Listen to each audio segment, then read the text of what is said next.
Start your mornings with something extraordinary. Introducing Monkey Werx Chimpurrado, a delicious Mexican canela medium roast with irresistible notes of chocolate and cinnamon. Each cup transports you to the heart of Mexico, where the rich flavors of Mexican cinnamon meet the smoothness of medium roast coffee, kissed by a hint of chocolate. It's more than just coffee. It's a warm embrace, a moment of connection, and the perfect start to your day. Monkey Werx's Chimpurrado, for those who crave excellence in every sip. Available now at monkeywerx.com.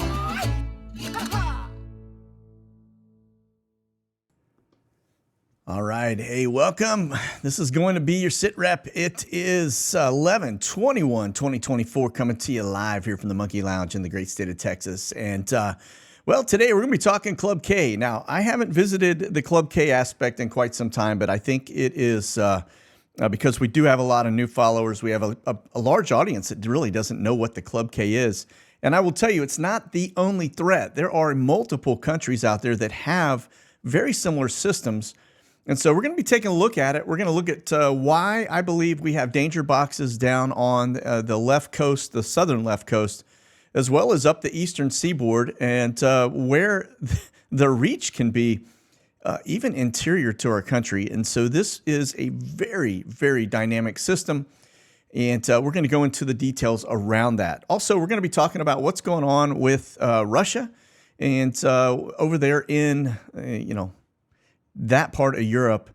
There are so many different dynamics happening right now. You really do have to think, okay, deep state's trying to push us into a nuclear conflict. So we're going to talk about all of that. We're going to get into what's happening with our border and the continuation of a push trying to bring people into our country. It is very concerning, and you almost wonder if they aren't standing up some type of a military force inside our own country with people that are not loyal to this country, but just looking for a path to citizenship.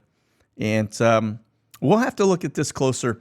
Again, we're going to look at the carriers that are bringing them into our country, et cetera. But our main focus here at the beginning, we're going to be talking Club Ks because I do think this is probably one of the biggest existential threats to our national security, just the global security in and of itself as well, because these things can be anywhere. So, all right. As always, let's jump over here to Skyglass. If you would, hit that like, subscribe, bell for notification. And then if you also aren't over here on Patreon, right here, we would love to have you in our Patreon community. It is growing leaps and bounds. And we have it's an amazing community.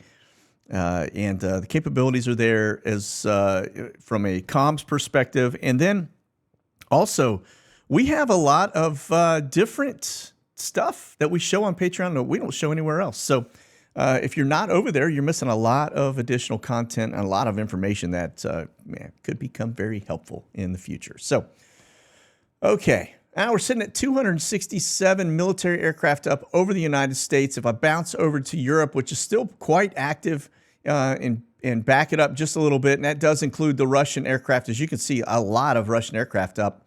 Currently, about 100, which is, it's very late in the day, especially over here. So let's go back over to CONUS, and then we'll start to peel that back a little bit. H-60s, 56. That is a very high elevated number. As you can see, we delve into it. This area right here is going to be mostly training. You get outside of that, and that is not the case. It is very busy. In fact, I'm going to show you some numbers over on the Biggs Army Airfield side of the house. That is quite astounding. A lot of H-60 flying right now. And then, of course, up over this general area.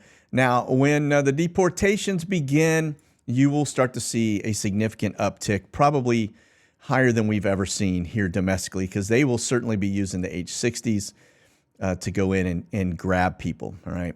And then, of course, let me back away from the H-60 piece. Let's talk air refuelers over the United States. And you'll see 33 KC-135s. That's about 6 higher than the baseline number. And then we add the Pegasus to it, which is another 18, and that puts us at 45 on screen.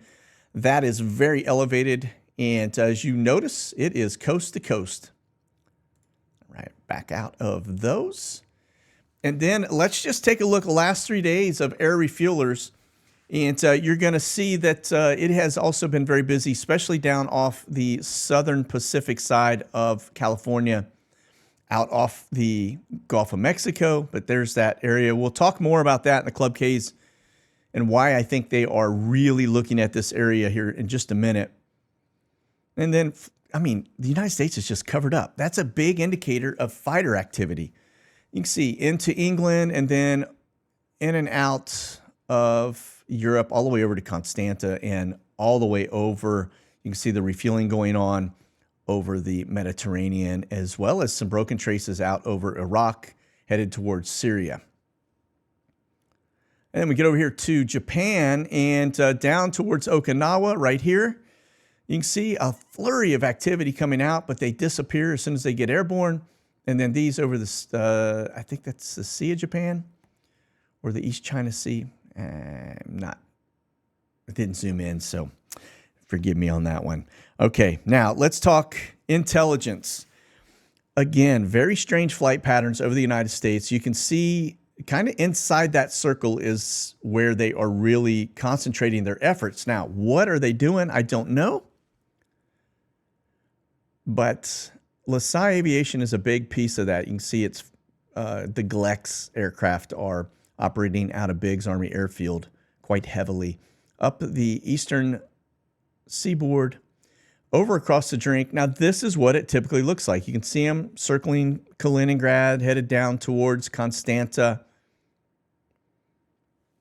and then off of Israel's, actually, that's over Israel, as well as off their shoreline there. And then again, you can see a little broken trace of one that bounces out somewhere out over the Middle East, taking off out of Dubai and the UAE.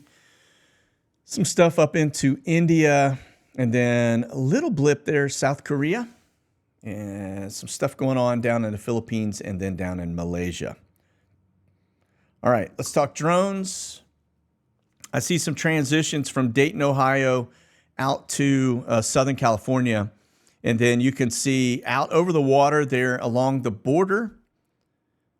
Looks like something in and out of Yuma. That right there's a calibration flight. E3 has, or L3, sorry. L3 has some type of a calibration setup down there. So you'll see R-135s making that same flight pattern. And then we go down a little further south. You can see some low-hanging fruit around Turkey. You can see some of the high altitude stuff flying up towards Ukraine. That's probably a Q4 drone. And then, as always, we are all up in Israel's business.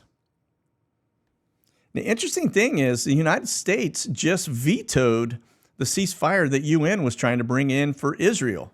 Go figure, right? That we would actually veto it. It just blows you away. I don't know who is representing the United States there, and a little bit over Japan. All right, but it's just a data point for you. All right, let's talk R-135s. Now, I don't see it going out over the Pacific as we have been seeing the last several SITREPs, but do notice that side-looking shoelace that kind of goes back and forth out over Vegas, Arizona. Then you get up over the Dakotas. Quite busy. Now, this actually could tie in to the Club K effort. As crazy as that sounds, they could be looking for signals. Some, just making sure that that we don't have any Club Ks in the United States, or trying to pick up on some data. I'll show you more on that in just a second. Like I said, this is going to be pretty compelling. We'll just go through this data first. You can see a little blip out of Okinawa that just disappears. All right, that's your R-135 SIG-Intel. Now, remember, too, that we have an R-135 Constant Phoenix, which is a nuke sniffer that went down to the, the southern Pacific side of the house. We know it's operating somewhere around Okinawa, maybe down into the Philippines, etc. Little concerning, because when you start to look at the AWACS, right? Now, notice the AWACS comes down to the Gulf of Mexico. It's to our southern Texas border yet again, over the same areas as the R-135, right? Kind of Vegas And then that's probably your E2. So notice this one, it broke in traces down into kind of towards Cuba, right? And then off of the eastern seaboard, that's going to be one of your little E2 Hawkeyes. It's just a smaller platform of what you see here in the picture, right? And then, of course, you can see a little bit of work there off of England out towards the Pacific, down from France towards Spain, and then out over the Mediterranean near Malta. Now, the interesting piece is, and I'll show you here in just a second, you can see a little blip, Okinawa, Japan. You get down to Australia, this is where it gets interesting because there's some new data here, right? This right here off of Sydney is what you expect to see. That's a normal type of flight pattern. But then you start to see them migrate up to the northern end out here.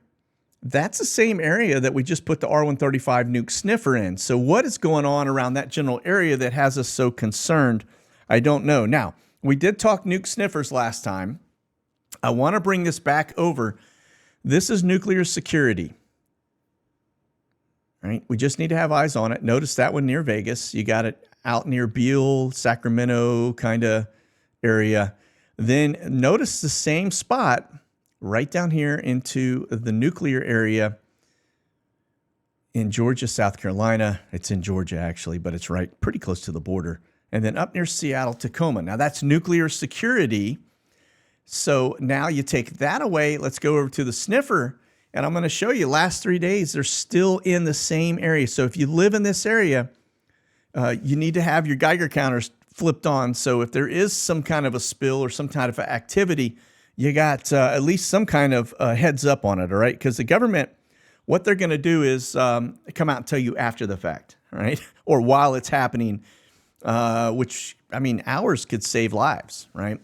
You may remember I mentioned the fact that our FBI has been going around to hospital systems talking to them about radiation exposure.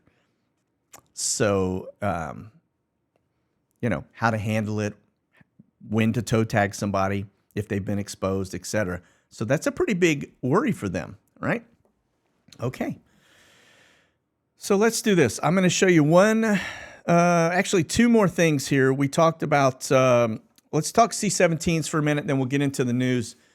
You will see the big transition down to Lima, Peru. Out of Florida, seems to be hot and heavy out of MacDill and Tampa.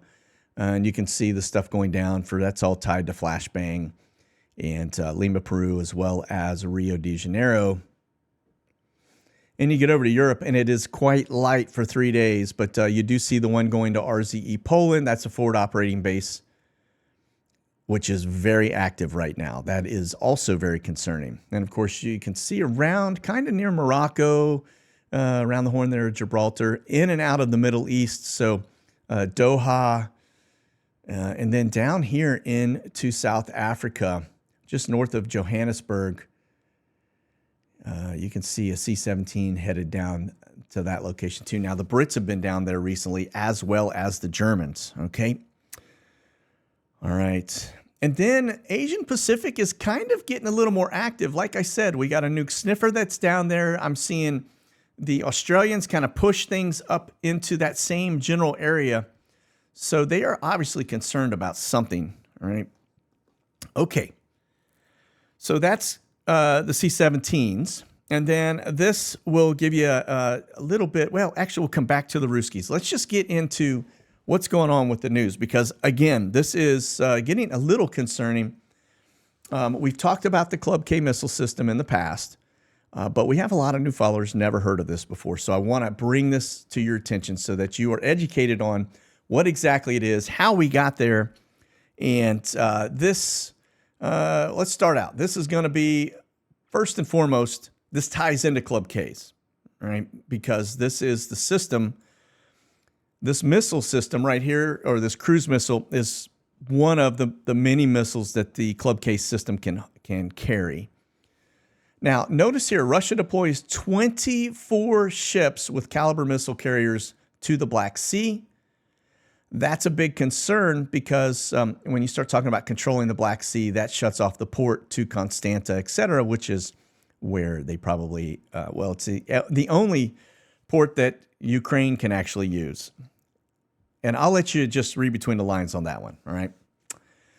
But they just moved these in. These missiles, we'll talk a little bit more about those right now, but just want to just bring it to your attention. It's on the forefront, the fact that they're not always hidden in containers, right? This is actually part of their Navy, the Russian Navy that's going in that carries these missiles.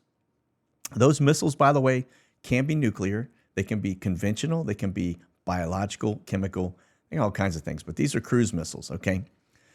All right. Now, that is just kind of a headline for you. We're going to dovetail some of this when we get to the back end, a little bit more news about the Russia piece, all right? This is your Club K missile system, all right? And you'll notice it looks like a cargo container. This one is probably one of, there are several countries that have them. China has their own version. So pay attention to that, right? Especially when it comes to the West Coast ports down in Long Beach and Los Angeles. But you'll notice the Club K, so you got China has them, the UK has them. The United States actually has some that the Army uses that are container systems. Iran just deployed one in January of this year. India has them, and I may or may not have mentioned the UK, but there are several countries that have these. They are very, very lethal, and they are stealthy. You would not know that this is a missile system until it is actually doing its thing, all right? So, but this gives you a general idea. These right here, these are the Caliber cruise missiles, and again, they go in these launch tubes. These are also launch tubes, different type of missile, but these are the primaries right here. And then this gives you just a different look and feel of what this container can go onto and how they can move it around. Now, notice this one is on looks like a cargo ship, right? This one is just a container sitting by itself, middle of nowhere.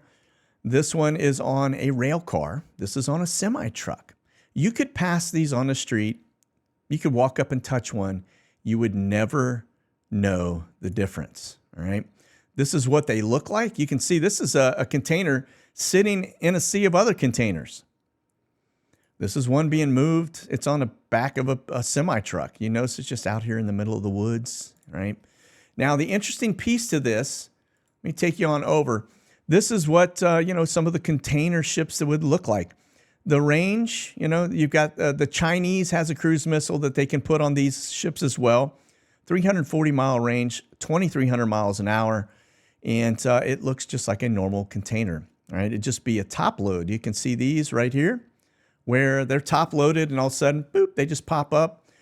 And if this is sitting off your shoreline, you could have a very big, big problem on your hands, and because you would have very little time to react. Now, let me take you over. I'm going to bring you back just a little bit here. This is uranium-1.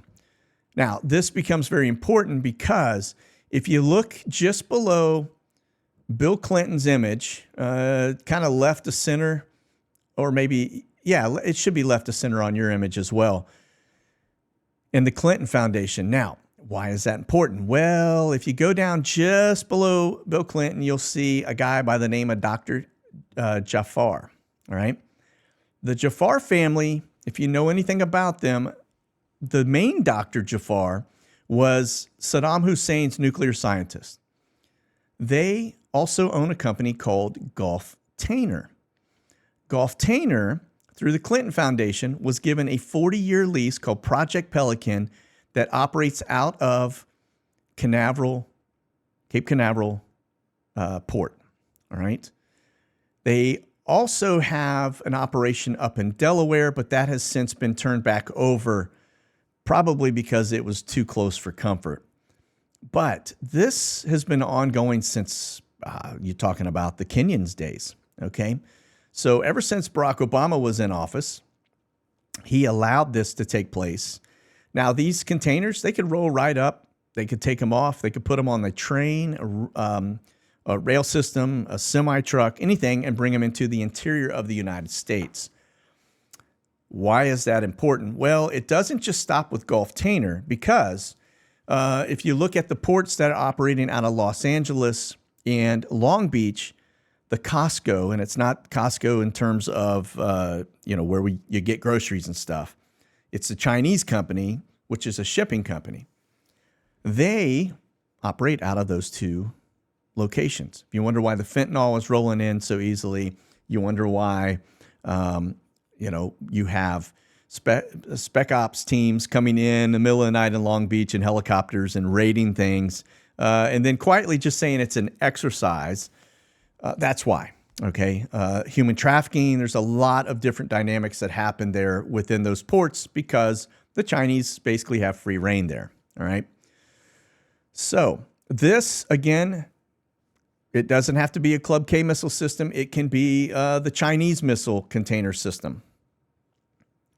But the Club K missile system that we talk about, I showed you the caliber missiles. Well, those things can hold a 200 kiloton nuclear weapon, all right, warhead, 200 kiloton. To put that in perspective, the one that we dropped on Hiroshima was 15 kiloton. So this on your map is what a 200 kiloton nuclear weapon that is hit on surface level would do. What you see here is the fallout. Now, that is all dependent on jet stream. So if the jet stream's blowing a different direction, this fallout is going to go a different direction. This is a single Club K missile, right, with a 200 kiloton warhead. That is the city of Dallas. Well, was the city of Dallas, as you can see. All right. Now, this would pretty much wipe out everybody and their brother.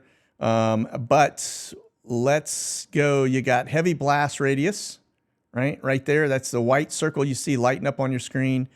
This is your fireball, right? So you'd have the fireball, the blast radius, then you'd have the radiation level, which is the green flashing. And then, of course, you've got what the moderate blast radius would be, and then the thermal radiation, right? And then, of course, you've got further damage out that would just probably do some serious damage. Then you get into the fallout, all right? Let me back this up as I mouse over the fallout side. Okay. 252 kilometers, right? That's how far this thing can reach. And then you've got further fallout here, and then you've got the heavy duty stuff right down the heart in the meat of the matter there. But look how far this goes. This reaches all the way up into Oklahoma. That's one single Club K missile nuclear bomb. Now, remember, I mentioned they can hold nuclear, conventional, which is non-nuclear. They can go chemical, and they can do biological. All right. So you can just imagine if something like that goes off. Now, this, if they are the other type, they're not going to be as large of a yield here. But again, that's just a single one. Depending on jet stream, that could reach all the way over to Shreveport from Dallas if the jet stream's going that direction. Right? That's why these things are so lethal. Now, we talk about the marine traffic and why they are paying so much attention to stuff that goes past or that's sitting out here, and why you see the danger boxes out here. These green items are cargo ships. Some of them are Chinese. Some of them are operated by Russians.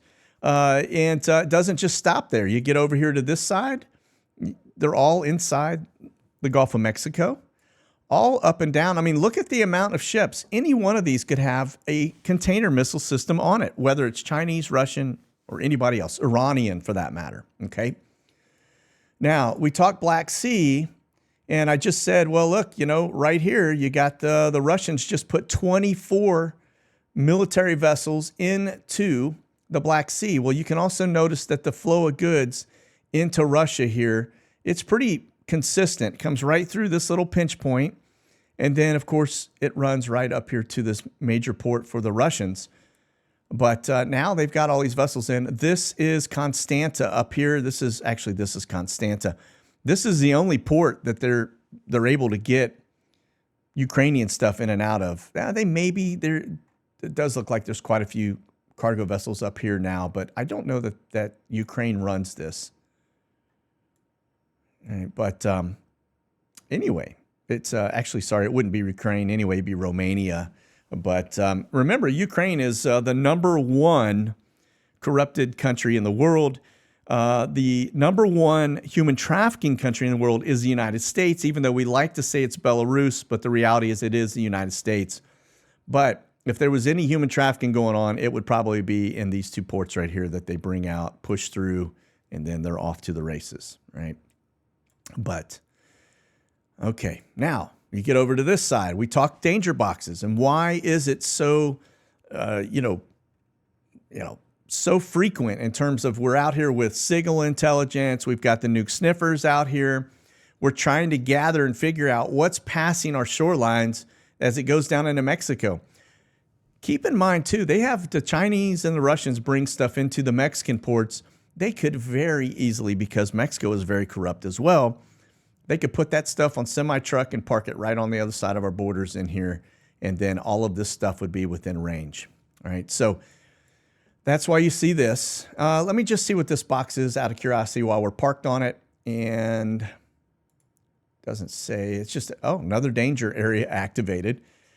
All right, and then of course you get over to the East Coast, and these are all danger boxes as well. And sometimes you'll see them flex those danger boxes very deep out into the Atlantic, and you'll see a lot of Q4 drone stuff happening here, R-135s out here. It's because the Russians are kind of out in this general area. They come into Cuba quite frequently.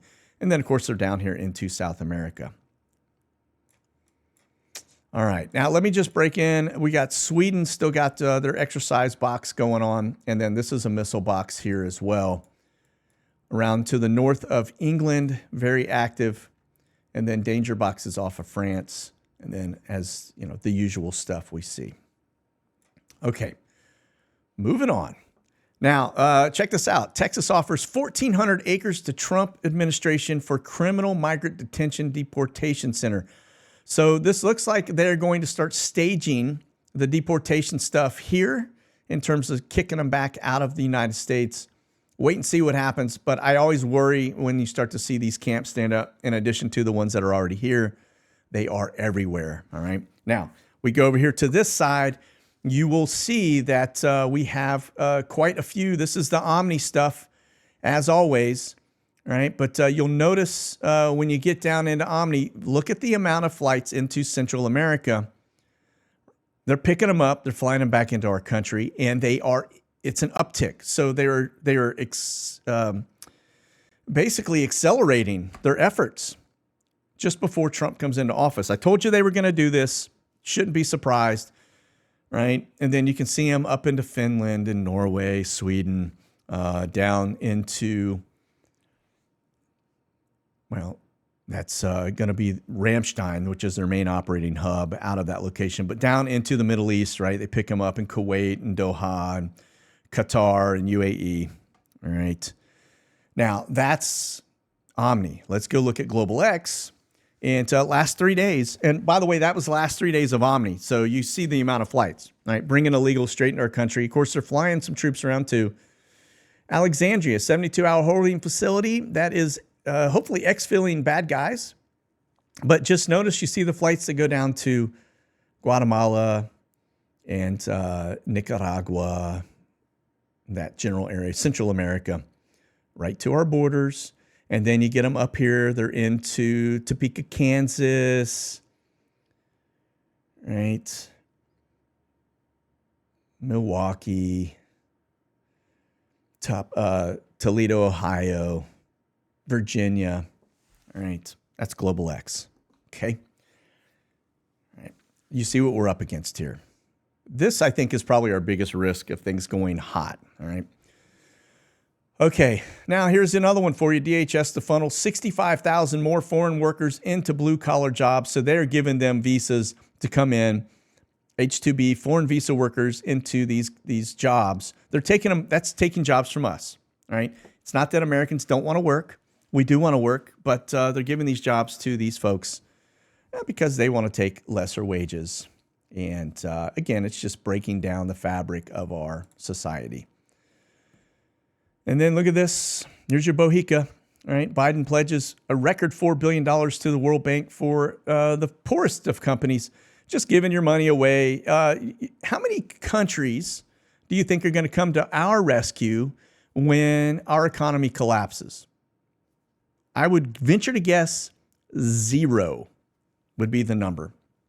Not even the NATO countries. Because when the dollar collapses, we're going to take every one of them with us. Right, Biggs Army Airfield. Now, this one is, you're going to see all of these R numbers. These are H-60s. Look at the board. This is like in the last 24 hours.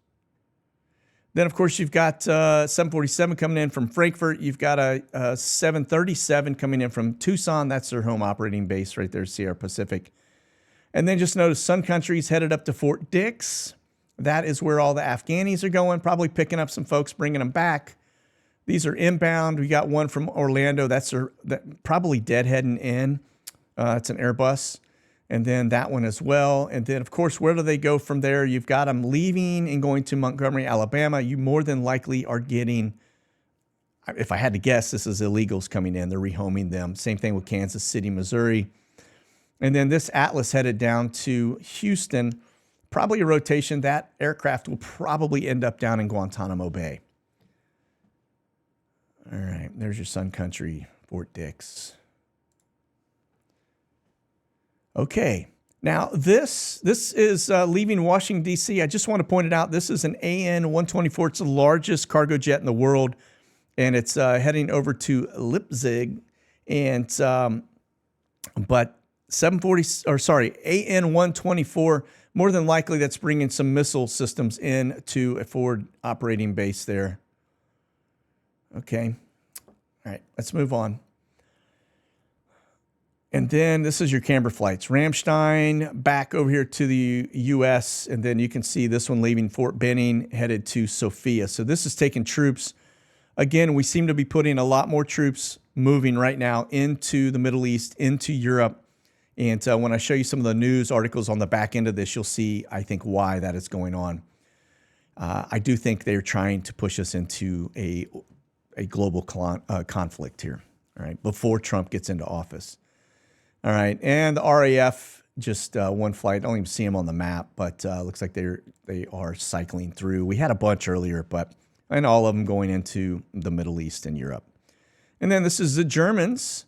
You can see one of them there headed into Algeria, right?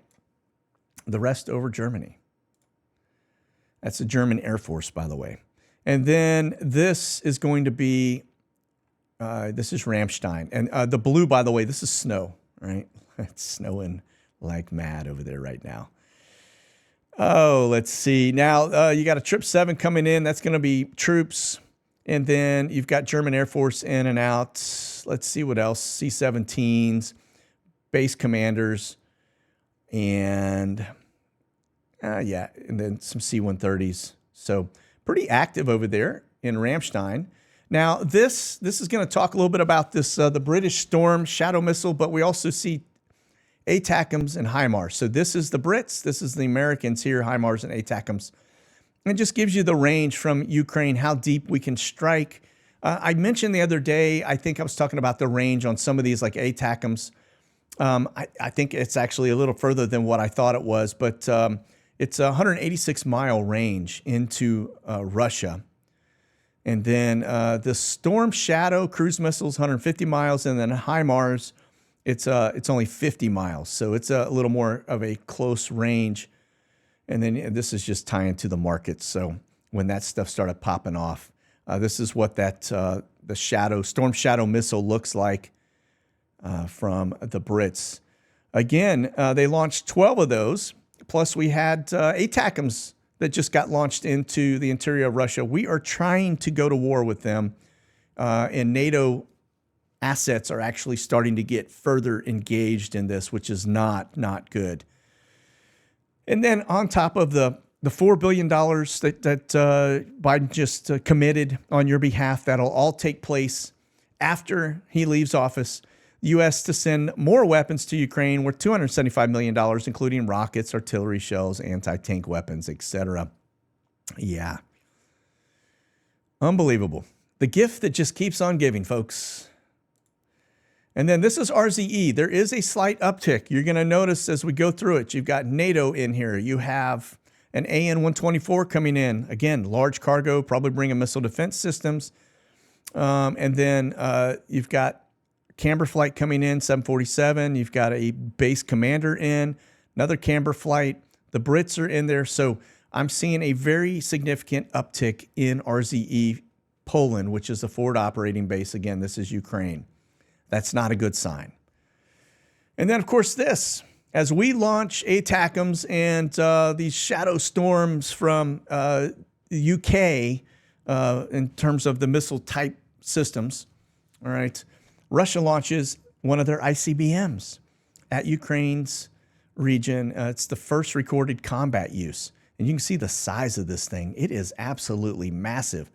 ICBM, it's an intercontinental ballistic missile.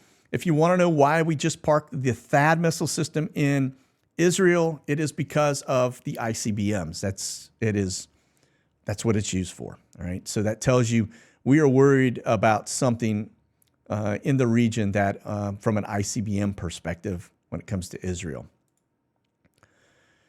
And then, of course, you got NATO scrambling fighter jets over the whole Russian strike on Ukraine, which is kind of crazy because you remember Ukraine is the one that threw the first stone with the ATACMS.